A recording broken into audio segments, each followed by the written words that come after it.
Hello বন্ধুরা, তোমরা কেমন আছো? আশা করি সবাই খুব ভালো আছো। আমিও ঈশ্বরের কৃপায় ভালোই আছি।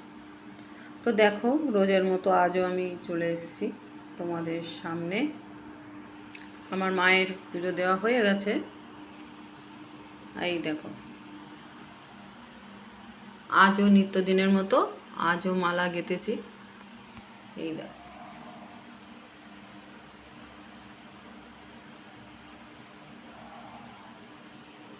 আজকে জগন্নাথ দেবের একটা মালা করে দিয়েছি। আমার গুরুদেব। আর এই যে এখনো দেখো, প্রদীপ ধূপ এখনো চলছে। এই জাস্ট আমার পুজোটা শেষ হলো, তাই আজও আমি চলে এসেছি তোমাদের কাছে দেখাতে। জানি না তোমাদের ভালো লাগে কি না, আমার তো ভীষণ ভালো লাগে। তাই আমি নিত্য এই ছোট্ট এই ব্লগটা করি।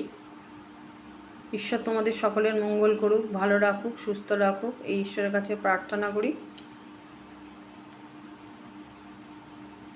তো রামকৃষ্ণায় তে নমঃ। হরে কৃষ্ণ কৃষ্ণ কৃষ্ণ হরে হরে, হরে রাম রাম রাম হরে হরে। ওম কৃষ্ণায় বাসুদেবায় হরে পরমাত্মনে প্রণতঃ ক্লেশনাশায় গোবিন্দায় নমো নমঃ।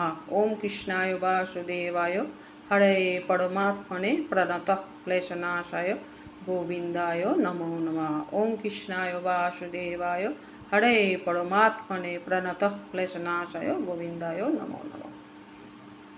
এই মন্ত্রগুলো খুবই ভালো, শরীর পাঠ করা খুব ভালো। আরও আমি কিছু স্তোত্রম রেগুলারই পাঠ করি, সেগুলো আমি তোমাদের সামনে আমি করি না। তবে নিত্য পূজা এবং কিছু স্তোত্রম পাঠ করলে মনের দিক দিয়ে সবচেয়ে বড় কথা হলো মনকে খুব ভালো রাখা যায়। ঠাকুরের দিকে শরণাপন্ন হলে ঠাকুরকে রোজই বলতে হয়, ঠাকুর তুমি দেখো, সবাইকে ভালো রেখো, সুস্থ রেখো। ঠাকুর নিশ্চয়ই সবাই কামনা করলে ঠাকুর সবাই শোনে। তো ঈশ্বর কাছে প্রার্থনা এটাই করতে হয়, সকলের মঙ্গল হোক, সকলের ভালো হোক, এই আমি প্রার্থনা জানাই। তোমরা সব খুব ভালো থেকো, হ্যাপি থেকো। টাটা।